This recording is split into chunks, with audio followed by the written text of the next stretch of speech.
नमस्कार, मैं हूं अंकुर और आप देख रहे हैं सत्य हिंदी का न्यूज बुलेटिन। एक नजर अब तक की सुर्खियों पर। चीन भारतीय जमीन को कब्जाने की कोशिश करता रहता है। कुछ ऐसा ही वो अब लद्दाख के क्षेत्र में एक बार फिर कर रहा है। वो लद्दाख से सटे चीनी इलाके में 2 काउंटीज बना रहा है, जिसका एक बड़ा हिस्सा लद्दाख में भी आ रहा है। चीन की इन हरकतों पर भारतीय विदेश मंत्रालय ने आपत्ति जाहिर की है। दरअसल चीनी सरकारी मीडिया एजेंसी शिन्हुआ ने 27 दिसंबर को बताया था कि उत्तर पश्चिमी चीन के झिंजियांग उइगर क्षेत्र की सरकार ने 2 नए काउंटी यानी हेयान हेंगकांग बनाने की घोषणा की है।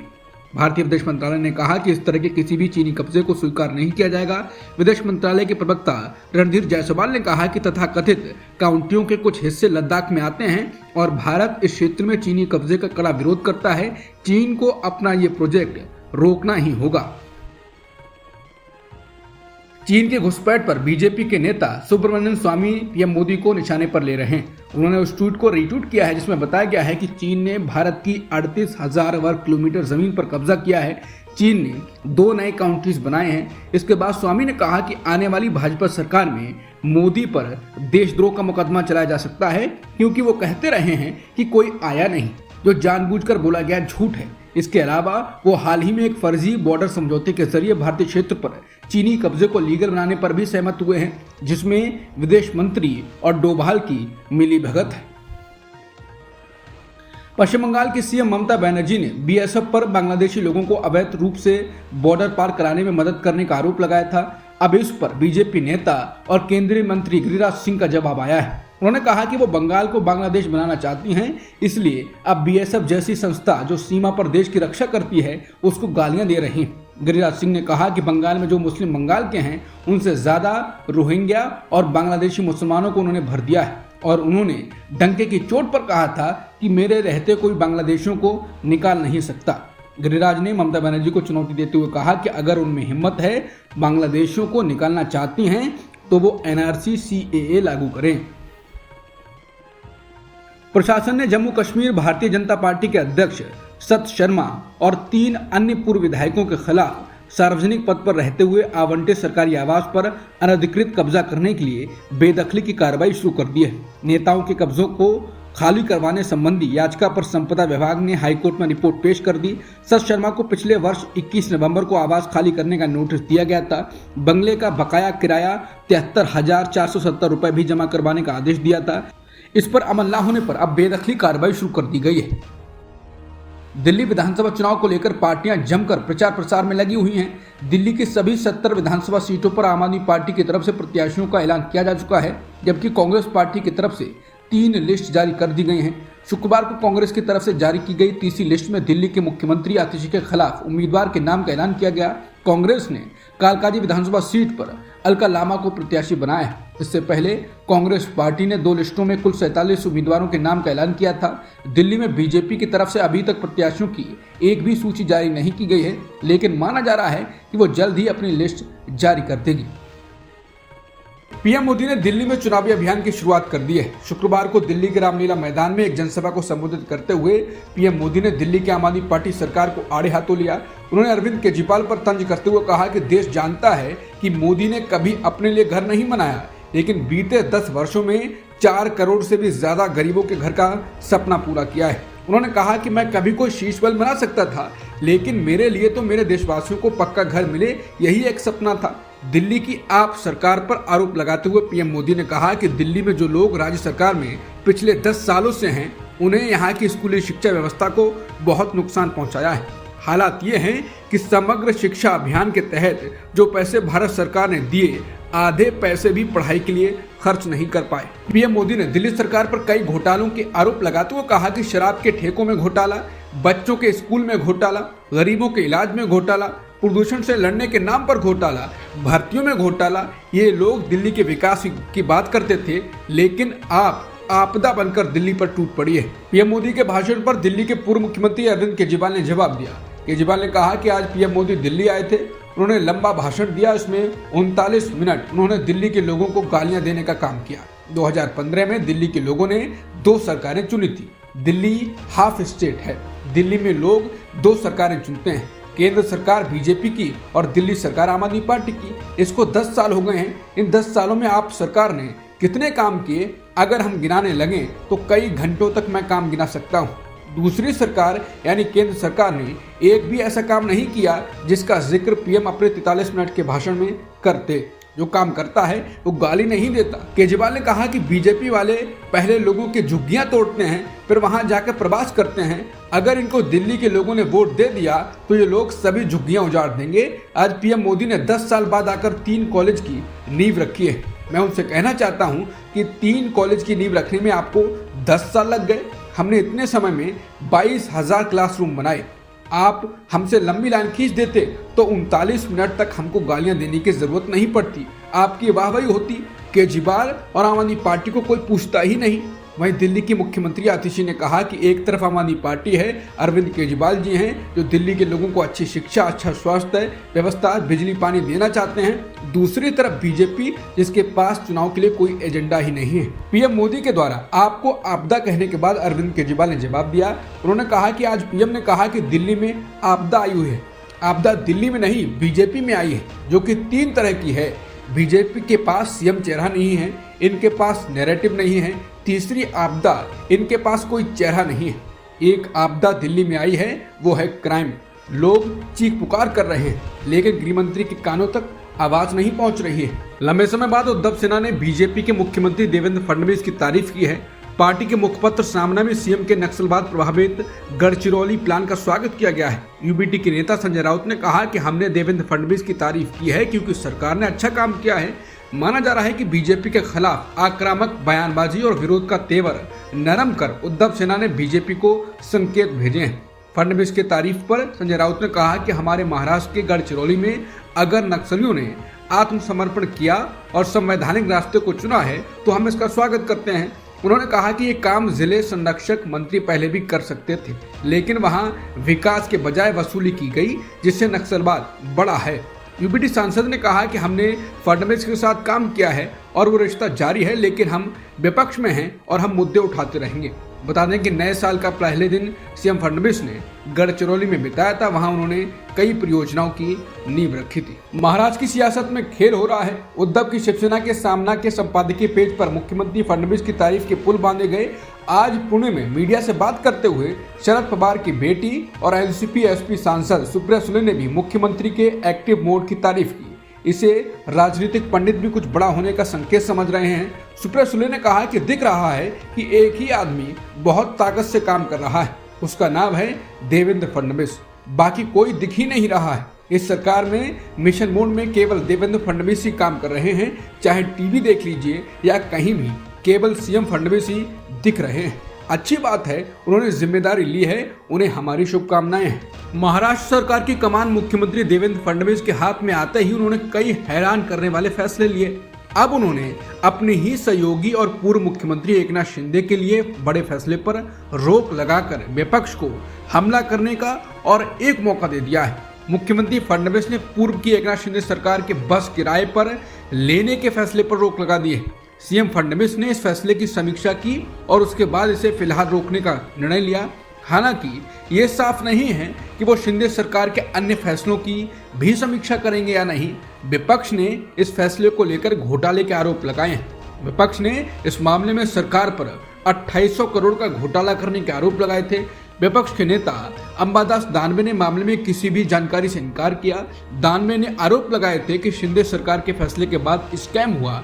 हमने रिपोर्ट में सुना है कि सरकार ने इस फैसले पर रोक लगा दी है, लेकिन इस बारे में आधिकारिक सूचना नहीं मिली है। बता दें, शिंदे को मुख्यमंत्री की कुर्सी से उतारने के बाद अब उनके फैसले पर रोक लगाना शिंदे की नाराजगी को और बढ़ाने वाला है। शिंदे जो भी चाह रहे थे वो उनको नहीं दिया गया है, ऊपर से उनके फैसले पर रोक लगाकर और परेशान किया जा रहा है। पीएम मोदी के महंगे महंगे कपड़ों की चर्चा होती रहती है, महंगे महंगे चश्मों की चर्चा होती रहती है, यहाँ तक कि क्या खाते हैं इस पर भी लोग चर्चा करते रहते हैं। लेकिन पीएम मोदी विदेश में गिफ्ट भी सबसे महंगा देते हैं। विदेश विभाग ने एनुअल अकाउंटिंग पब्लिश की है। उसके अनुसार राष्ट्रपति जो बाइडेन और उनके परिवार को 2023 में विदेशी नेताओं से हजारों डॉलर के गिफ्ट दिए गए, लेकिन सबसे महंगा गिफ्ट पीएम मोदी ने जो बाइडेन की पत्नी यानी अमेरिका की फर्स्ट लेडी जिल बाइडेन को दिया। पीएम मोदी ने $20,000 का हीरा दिया। हालांकि पूर्व राष्ट्रपति ट्रंप, जो कि अब फिर से राष्ट्रपति चुन लिए गए हैं, उनको भी पीएम मोदी की तरफ से जबरदस्त गिफ्ट दिए गए। हालांकि ट्रंप $2,50,000 के गिफ्ट्स का खुलासा करने में फेल रहे, लेकिन अमेरिकी ऑडिट में पाया गया कि ट्रंप को पीएम मोदी से लगभग $50,000 के अनडिक्लेयर्ड गिफ्ट मिले थे। इसके बाद लोग कह रहे हैं कि क्या टैक्स पेयर्स की कीमत पर ऐसी दानशीलता वास्तव में जरूरी है। उस गिफ्ट से ऐसा तो नहीं कि आपकी विदेश नीति पे कुछ फर्क पड़ता हो, ऐसा तो नहीं कि बाइडेन आपके हिसाब से चलेंगे या ट्रंप आपको झटका नहीं देंगे। चीन में क्या कोई नई महामारी पनप रही है? ये सवाल लोगों के जहन में वायरल वीडियो को देखकर उठ रहा है। दरअसल सोशल मीडिया पर एक वीडियो वायरल है जो लोगों को डरा रहा है। वीडियो में देश के अस्पताल में ह्यूमन मेटान्यूमो वायरस यानी HMPV से पीड़ित मरीज नजर आ रहे हैं। सोशल मीडिया पोस्ट में दावा किया जा रहा है कि चीन में कई वायरस की वजह से लोग बीमार पड़ रहे हैं। HMPV के साथ साथ इनमें इन्फ्लुएंजा A, माइक्रोप्लाज्मा न्यूमोनिया और कोविड-19 के मरीज भी शामिल हैं। इन वायरस की वजह से लोगों की जान जा रही है। अंतिम संस्कार करने वाली जगह पर लोगों की भीड़ जमा हो रही है। बता दें, HMPV एक ऐसा वायरस है जो आमतौर पर सर्दी जैसे लक्षण पैदा करता है। इस वायरस का सबसे ज्यादा असर छोटे बच्चों, बुजुर्गों और कमजोर ह्यूमन सिस्टम वाले लोगों पर पड़ रहा है और इस वजह से ही ये लोग गंभीर रूप से बीमार हो रहे हैं। इस वायरस की चपेट में आने से मरीजों में खांसी, बुखार, नाक बंद होने जैसी समस्याएं सामने आ रही हैं। प्रशांत किशोर भी आमरण अनशन पर बैठे हैं। पप्पू यादव ने प्रशांत किशोर को नटवर लाल और बहरूपिया कहा। पप्पू यादव ने कहा कि इनको नाटक करना है। शाम को आमरण अनशन पर बैठे, पूरे दिन खाना खाया। आमरण अनशन के लिए सुबह से भूखा रहना होता है। ये बहरूपिया गिरी कर रहे हैं। पप्पू यादव ने कहा कि इन्होंने सबके पास काम किया, सबसे पैसा लिया, सबके यहाँ से भाग गया। छात्र भी इसको धनुपशु लगे, इसको लगा ये धनुपशु मिला है। पप्पू यादव ने कहा कि छात्र को कोचिंग माफिया के साथ भी चले जाते हैं। इसके साथ ही पप्पू यादव ने ये भी जानकारी दी कि राहुल गांधी भी बिहार आने वाले हैं।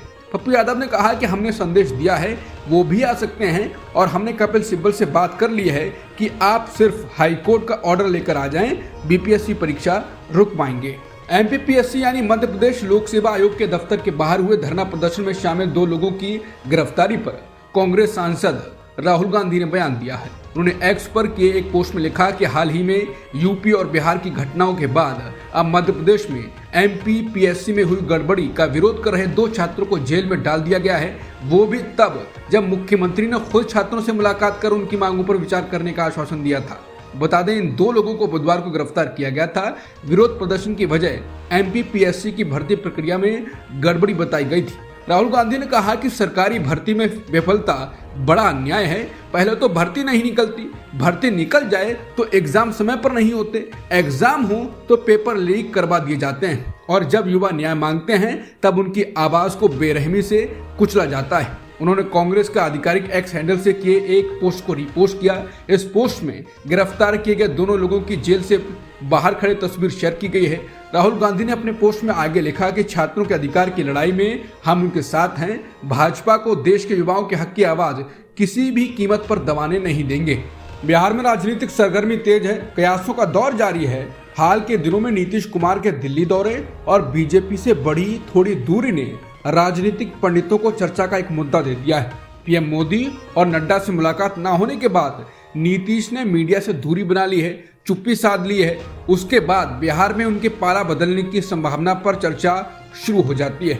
इस बीच लालू यादव खुला ऑफर दे देते हैं कि दरवाजे खुले हुए हैं, नीतीश भी खोले हैं। इस बीच अब राजभवन से नीतीश और तेजस्वी की मुलाकात की एक तस्वीर सामने आई है। इसमें तेजस्वी यादव मुख्यमंत्री को हाथ जोड़कर प्रणाम करते दिख रहे हैं। जैसे ही तेजस्वी मुस्कुराते हुए जोड़ते हैं हाथ, वैसे ही मुख्यमंत्री नीतीश कुमार उनके कंधे पर हाथ रखकर आशीर्वाद देते हुए नजर आ रहे हैं। तेजस्वी यादव की हाथ जोड़ने वाली और नीतीश कुमार की कंधे पर हाथ रखने की तस्वीर ने फिर से चर्चा पकड़ ली है कि क्या लालू का ऑफर काम आ रहा है।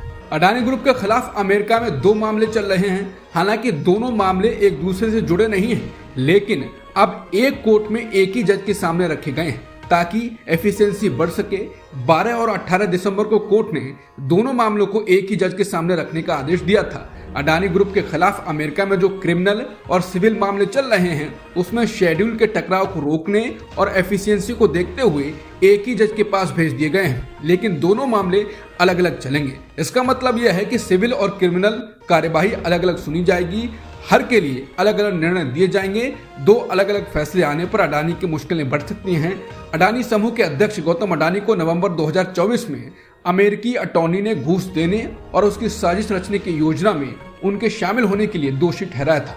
अमेरिकी अधिकारियों ने अडानी, उनके भतीजे सागर अडानी और 6 अन्य पर $265 मिलियन की रिश्वतखोरी और धोखाधड़ी योजना का आरोप लगाया है। वहीं भारत के सेबी की तरह अमेरिकी रेगुलेटर SEC ने अडानी और अन्य पर विदेशी भ्रष्ट आचरण अधिनियम के तहत आरोप लगाया है।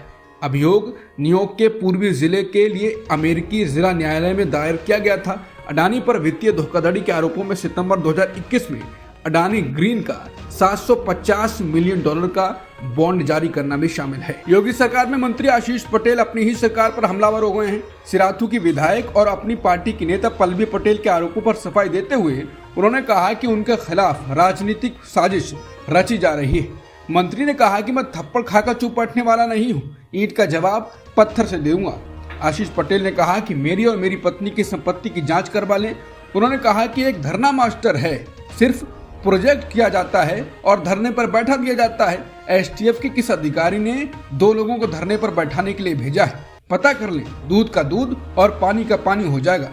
STF वाले पैर पर गोली मारते हैं, लेकिन अगर उनमें हिम्मत है तो सीने पर गोली मारें। बता दें, सिराथू से समाजवादी पार्टी के विधायक और अपना दल कमेराबाद की नेता पल्लवी पटेल ने प्राविधिक शिक्षा विभाग में विभागाध्यक्ष पदों पर हुई नियुक्तियों में भ्रष्टाचार का आरोप लगाया था। उनका दावा था कि पुरानी सेवा नियमावली के आधार पर नियुक्तियां कर अनियमितता की गई है। इसके विरोध में वो विधानसभा में धरने पर बैठी थी।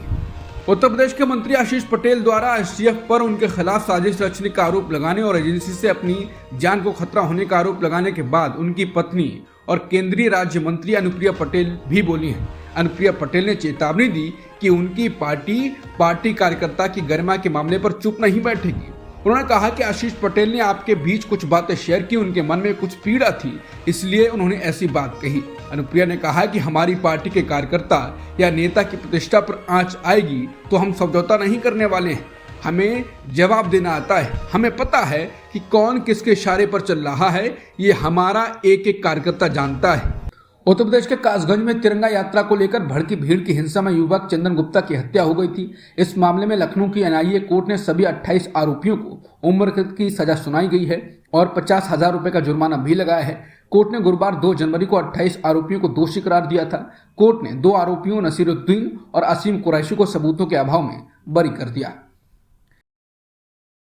ब्लॉकबस्टर फिल्म पुष्पा 2 की स्क्रीनिंग के दौरान हैदराबाद की संध्या थिएटर में भगदड़ मच गई थी, जिसमें एक महिला की मौत हो गई थी। इस मामले में अल्लू अर्जुन के खिलाफ केस दर्ज हुआ था और गिरफ्तार किया गया था। हालांकि हाईकोर्ट से उन्हें जमानत दे दी गई थी। अब नामपल्ली कोर्ट ने भी अल्लू अर्जुन को रेगुलर जमानत दे दी है। दक्षिण कोरियाई अधिकारी राष्ट्रपति यून सुक योल को गिरफ्तार करने में फेल रहे। अधिकारियों से लगभग 6 घंटे तक गतिरोध के बाद वो हिरासत में नहीं ले पाए। देश की एंटी करप्शन एजेंसी ने कहा कि उसने अपने लोगों की सुरक्षा के बारे में सोचा और यूएन के आवास में जाने से रोके जाने के बाद हमने अपने इन्वेस्टिगेशंस को वापस ले लिया है। उन्होंने कहा कि वो आगे की कार्रवाई पर चर्चा करेंगे, लेकिन तुरंत ये नहीं बताया कि वो यून को हिरासत में लेने की एक और कोशिश करेंगे। उनकी हिरासत का वारंट 1 सप्ताह के लिए वैलिड है। भारत और ऑस्ट्रेलिया के बीच पहले दिन का खेल खत्म हो गया है। पहली पारी में भारतीय टीम कुछ खास नहीं कर पाई और 185 रनों पर सिमट गई। वहीं जवाब में दिन के खेल खत्म होने तक ऑस्ट्रेलिया ने पहली पारी में 1 विकेट के नुकसान पर 9 रन बनाए। दिन के खेल की अंतिम गेंद पर जसप्रीत बुमराह ने ख्वाजा को KL राहुल के हाथों कैच कराया। ख्वाजा के आउट होने के साथ ही स्टंप की घोषणा कर दी गई।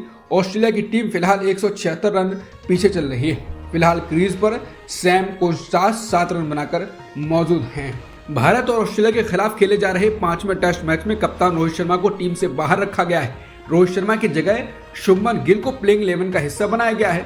रोहित शर्मा के प्लेइंग 11 में नहीं होने पर फैंस लगातार अपनी प्रतिक्रिया दे रहे हैं। वहीं अब पूर्व भारतीय क्रिकेटर नवजोत सिंह सिद्धू ने रोहित शर्मा और प्लेइंग 11 पर गुस्सा जताया। नवजोत सिंह सिद्धू ने कहा कि कप्तान को कभी भी प्लेइंग 11 से ड्रॉप नहीं होना चाहिए, ना ही उसे खुद बाहर बैठने का फैसला करना चाहिए। अगर आप कप्तान के तौर पर ऐसा करते हैं तो इससे गलत मैसेज बाहर जाता है। मैंने अपने करियर में मोहम्मद अजहरुद्दीन से मार्क टेलर जैसे कप्तानों को देखा है। इन खिलाड़ियों ने बतौर कप्तान और बल्लेबाज संघर्ष किया, लेकिन खराब फॉर्म के बावजूद टीम से बाहर नहीं किया गया। सिद्धू ने कहा कि रोहित शर्मा इससे कहीं ज्यादा सम्मान और टीम मैनेजमेंट के भरोसे के हकदार हैं, लेकिन ये दुर्भाग्यपूर्ण घटना भारतीय क्रिकेट इतिहास में पहली बार हुई है। ये बहुत बड़ी भूल है, क्योंकि गिरा हुआ प्रकाश स्तंभ चट्टान से भी अधिक खतरनाक है। अब तक की खबरों में इतना ही। बाकी खबरों के लिए बने रहिए सत्यहिंदी.com के साथ।